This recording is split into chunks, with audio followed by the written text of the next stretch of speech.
Remercier la Chambre tuniso-française de commerce et d'industrie, le Comité Tunisie des conseillers du commerce extérieur de la France, co-organisateur du forum. Et je remercie également les différentes organisations qui ont contribué au succès de cette manifestation, l'UTICA, la Connect et la TUJ. Vous avez parfaitement rappelé, Monsieur le chef de gouvernement, les enjeux, et vous les connaissez toutes et tous, et je voudrais peut-être revenir sur ce contexte un peu particulier que nous vivons aujourd'hui, que nous partageons, et essayer de dire en quoi, à la fois sur le plan macroéconomique, mais surtout par ces relations d'affaires, nous pouvons y contribuer utilement. Vous avez rappelé les enjeux, et j'ai eu l'occasion ce matin de le dire très clairement, après nos discussions ensemble hier, après la longue discussion que j'ai eue avec le président de la République devant l'Assemblée des représentants du peuple. Ce qui se joue ici est essentiel, mais pas seulement pour la Tunisie. Ce serait déjà énorme. Mais c'est essentiel pour toute la région, c'est essentiel plus largement pour le monde arabe et c'est essentiel pour la France. Nombre d'entreprises qui sont ici présentes le savent, il y en a un peu plus de 1300 françaises qui opèrent d'ores et déjà en Tunisie. Leur vie, leur développement pour une bonne partie se joue sur votre territoire. Il y a plus de 30 000 Françaises et Français qui vivent ici. Mais il y a les près de 800 000 Tunisiennes et Tunisiens et tous les binationaux au-delà qui sont en France. Et donc ce que vous êtes en train d'entreprendre nous concerne. Votre réussite nous importe. Parce que si vous échouez aujourd'hui, c'est tout le pari fait par la Tunisie il y a 7 ans qui échouera. Alors, je me suis longuement exprimé sur ce que je voyais, et vous l'avez rappelé à l'instant, dans l'exemple tunisien. La force, d'abord du peuple, puis de la société civile. Et il n'est pas anodin que nous nous trouvions aujourd'hui devant des représentants du monde entrepreneurial et patronal. Parce qu'avec les représentants syndicaux, avec la société civile, vous avez su porter quelque chose. Je l'ai dit ce matin, la Tunisie doit beaucoup à son peuple, à sa société civile, et aujourd'hui à sa société politique. Et donc ce modèle, qui est unique, on doit en faire un modèle à généraliser. Et la relation économique est un élément essentiel de celui-ci, pour une raison de principe et une raison d'effectivité. Pour une raison de principe, c'est que ce que nous sommes en train de voir aujourd'hui menacé, attaqué, bousculé dans notre mondialisation, c'est ce que l'Europe, et j'ai envie de dire le bassin méditerranéen, ont su inventer au XVIIIe siècle. C'est cette création totalement inédite de démocratie, de liberté individuelle, d'économie de marché, d'attachement à une justice sociale et à une cohésion nationale, parce qu'il y avait derrière tout ce projet le progrès pour le peuple et un projet pour les classes moyennes. C'est ce qui a construit nos démocraties dites libérales sur le plan politique depuis le XVIIIe siècle. Aujourd'hui, nous avons une crise de ce modèle. Et cette crise opère partout. Elle est bousculée par le fondamentalisme religieux, elle est bousculée par le terrorisme, elle est bousculée par les dérives et les excès d'un capitalisme qui a perdu sa propre finalité. Parce que quand c'est un capitalisme qui explique aux gens « c'est formidable, mais les inégalités vont continuer à s'installer », il se désagrège. Et il y a une fascination pour l'égoïsme, le fondamentalisme, le nationalisme, toutes les maladies que nous croyions avoir éradiquées. Vous avez choisi, au pire moment de l'histoire contemporaine, de prendre la voie inverse. C'est-à-dire de refaire en Tunisie une démocratie attachée aux libertés individuelles, promouvant l'égalité de l'homme et de la femme, croyant à une économie ouverte, avec un projet pour le peuple. Si vous ne réussissez pas, ce sera une pierre de plus dans notre jardin, un argument de plus pour toutes celles et ceux qui veulent juste l'effondrement de ce qui a permis l'émergence, le développement de nos démocraties et le progrès pour les peuples. Le deuxième élément, c'est que vous avez réussi la révolution culturelle démocratique, il vous reste à conduire la révolution politique, étatique et économique. Parce que Réussir, c'est réussir pleinement et faire comprendre au peuple tunisien que ce que vous avez entrepris depuis 7 ans et surtout depuis votre nouvelle constitution doit profiter à chacun, que les gens doivent vivre mieux. Et la réponse est d'évidence, éducative, mais vous aviez pris beaucoup d'avance, mais économique, par de l'emploi, par du pouvoir d'achat. C'est votre bataille aujourd'hui, c'est celle que nous devons vous aider à conduire. D'abord, c'est le deuxième point que je voulais faire, sur le plan d'un cadre macroéconomique, vous l'avez rappelé. Il n'y a pas d'économie qui se développe si les règles de l'économie, les conditions ne le permettent pas. Là-dessus, vous faites beaucoup et je veux ici très solennellement vous dire combien nous nous tenons aux côtés des réformes que le président de la République et vous-même voulez aujourd'hui conduire. Si la Tunisie veut plus d'activité économique, plus d'emplois, plus de développement, elle a besoin du programme que vous avez lancé de lutte contre la corruption, sans ambiguïté, parce que c'est la condition pour restaurer une pleine confiance à l'égard des pouvoirs politiques, mais au sein de la société de manière plus large. Si la Tunisie veut gagner cette bataille économique, elle a besoin, clairement, d'avoir une simplification des structures de l'État, d'avoir ce que vous avez entrepris, une série de réformes structurelles profondes pour rendre l'État plus efficace, plus proche des concitoyens et des entreprises, des procédures plus courtes, plus simples, qui correspondent au temps des affaires, au temps du progrès économique. Je ne veux pas ici vous rassurer, et je ne crois que je ne réduirais pas la taille de votre fardeau si je vous disais que vous n'avez pas l'exclusivité de ces combats, monsieur le chef de gouvernement. Je connais un autre chef de gouvernement de l'autre côté de la Méditerranée qui, à peu près en ce moment même, est en train, lui aussi, de faire des annonces pour la transformation de la sphère publique, la réforme de l'État en France et ce que nous avons appelé Action publique 2022. Je connais donc bien ce combat, mes familles. Vous n'avez pas ce monopole-là. Mais ces réformes sont indispensables pour garantir, assurer un cadre macroéconomique de développement. Et ensuite, il y a ce que nous devons contribuer à faire. Vous l'avez dit, j'ai souhaité que nous puissions le confirmer sur le plan bilatéral. 1,2 milliard de conversions sur la période 2016-2020, 500 millions d'efforts supplémentaires sur la période 2020-2022, c'est l'engagement macroéconomique qui correspond aux engagements que j'avais pris pour justement aider à assainir le cadre financier de la Tunisie.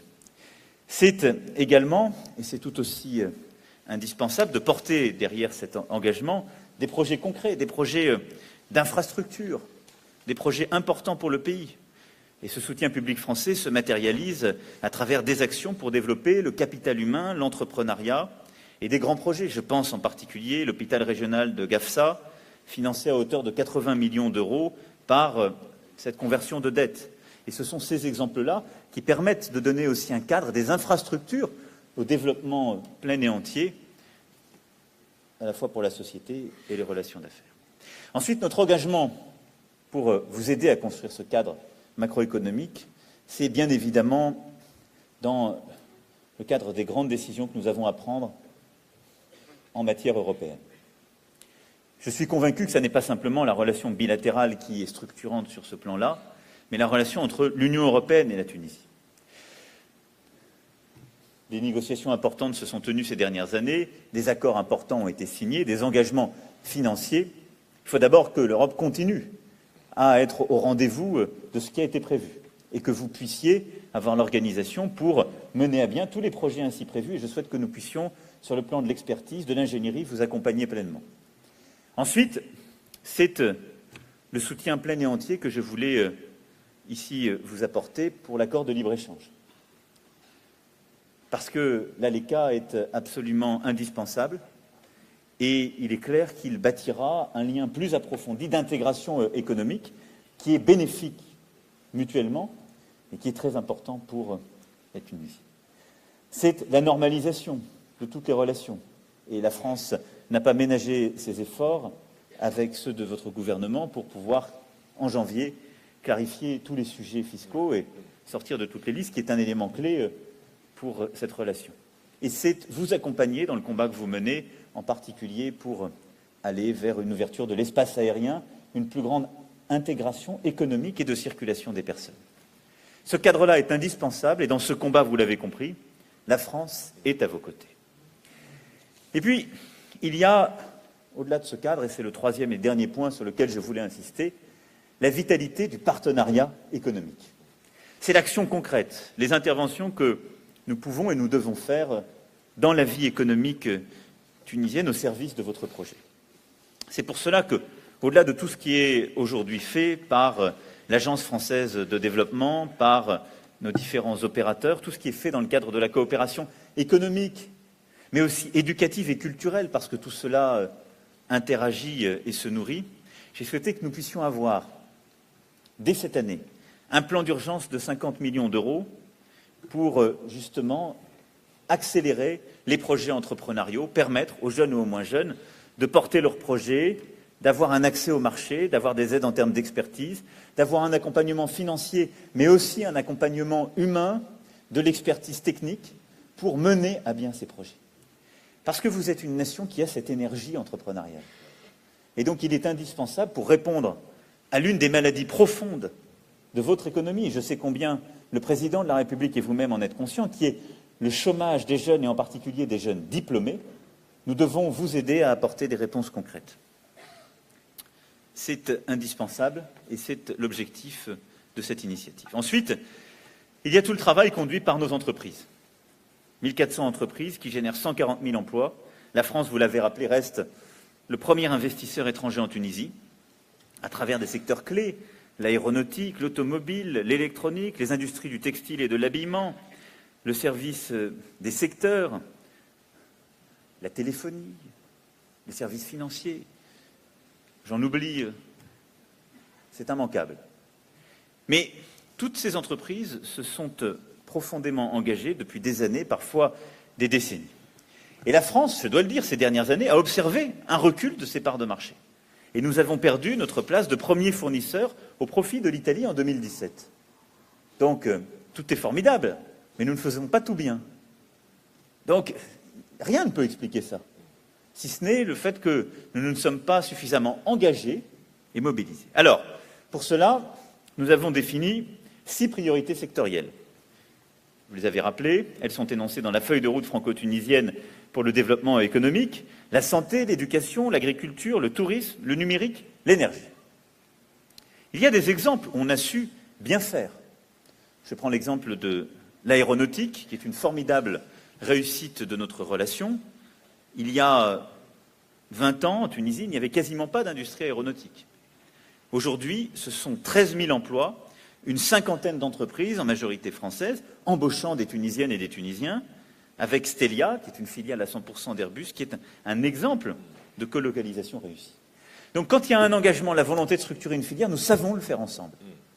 Et donc dans ces 6 priorités, nous devons relancer cela. L'État pour mettre tous ces dispositifs au service de cet objectif, mais les entreprises par un engagement, et pour les plus grandes, en amenant les plus petites et en développant une filière dans son ensemble, en ayant une stratégie, comme cela a été le cas dans l'aéronautique, de formation, d'entraînement et de développement d'un ensemble d'écosystèmes. Ensuite, si nous voulons réussir cette mobilisation, il faut être dans une logique qui correspond à cet esprit auquel je crois de l'économie de marché contemporaine, c'est celui de la colocalisation. Il y a parfois eu la tentation en France pendant ces dernières décennies de se dire c'est tellement dur de capter de la croissance en France, on va aller se développer sur des marchés étrangers pour corriger notre manque de croissance et en quelque sorte juste pour faire des gains sur le bilan de l'entreprise, mais pas forcément pour chercher à aider à développer le pays. Ça ne fonctionne. Et dans la situation où la Tunisie se trouve, pour toutes les raisons que vous avez évoquées et que j'ai rappelées, notre stratégie économique conjointe ne peut fonctionner que si elle est dans une logique de colocalisation. C'est-à-dire non pas prétendre développer des activités en Tunisie pour aller chercher forcément du moindre coût, aller chercher de la moindre qualification, aller chercher de l'optimisation, de quelle qu'en soit la nature. Non, c'est aller chercher un marché où il y a des compétences, des gens formés, parce que c'est la force de la Tunisie, un marché domestique et l'accès à un marché régional. Cette logique, c'est celle qu'on voit se développer ces dernières années, en particulier dans l'automobile, et qu'il faut encourager dans tous les secteurs, très largement. Parce que c'est celle qui permet d'avoir la pérennité d'installation de nos entreprises, du sens pour l'installation de nos entreprises, et je sais que c'est le choix fait par beaucoup ici, et une installation dans la durée.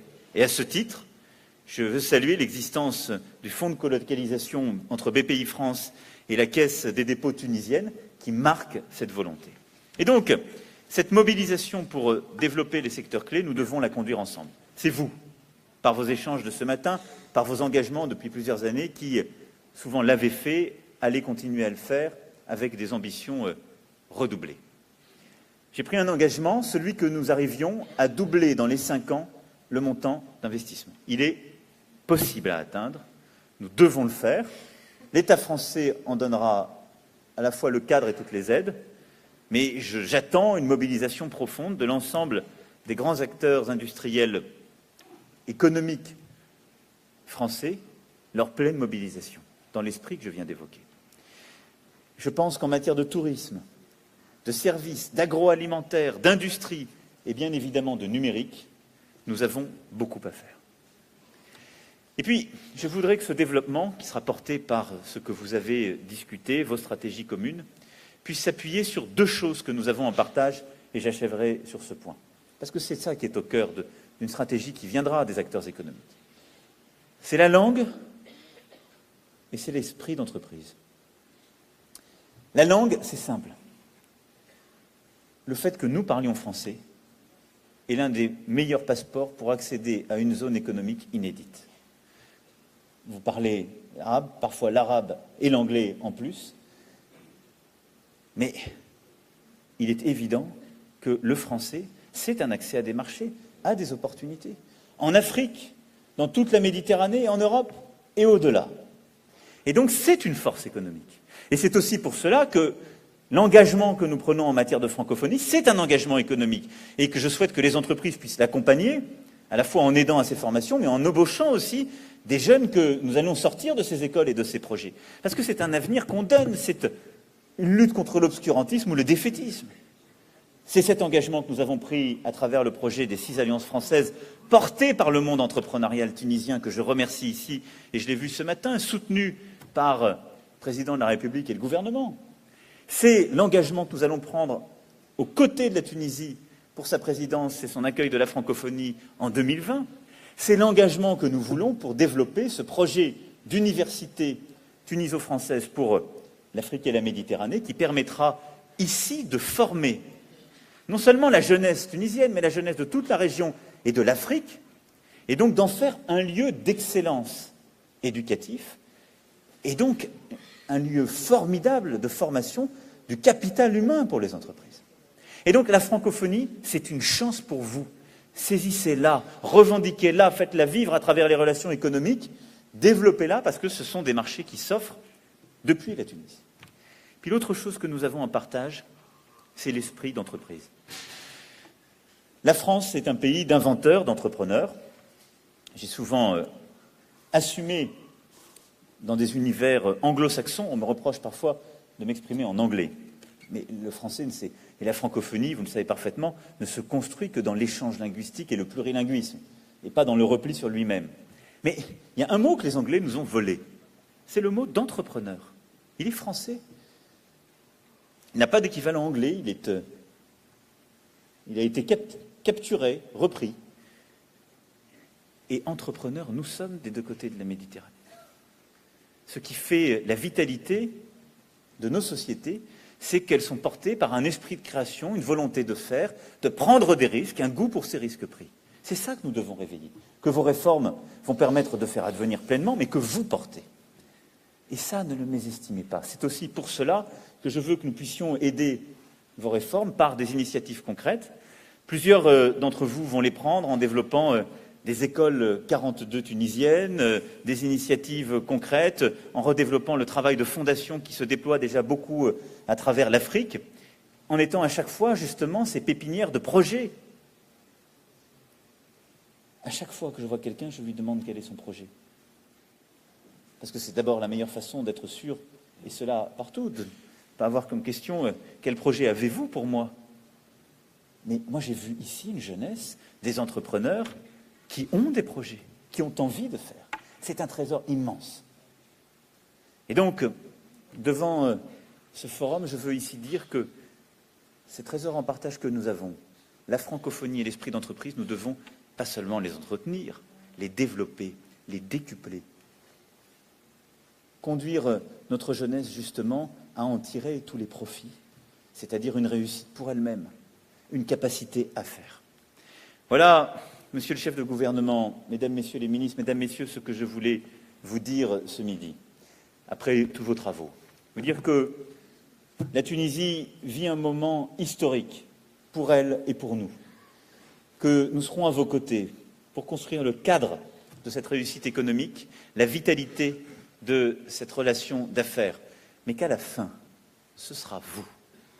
Dans les heures les plus sombres et les plus incertaines, la société civile tunisienne était là.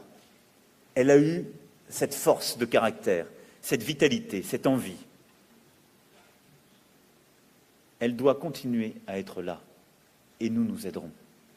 Elle doit porter des projets, porter une ambition. Et je souhaite fortement que les entrepreneurs, les entreprises de taille intermédiaire comme les grandes entreprises françaises puissent être à vos côtés, parce qu'elles savent, comme moi, que leur avenir se joue aussi pour partie ici, leur avenir économique, leur avenir dans toute une région, mais une part aussi des valeurs qui leur ont permis d'être là, une part aussi des valeurs que vous portez. Alors merci à ce forum, merci aux initiatives prises. Nous serons là, mais nous comptons sur vous.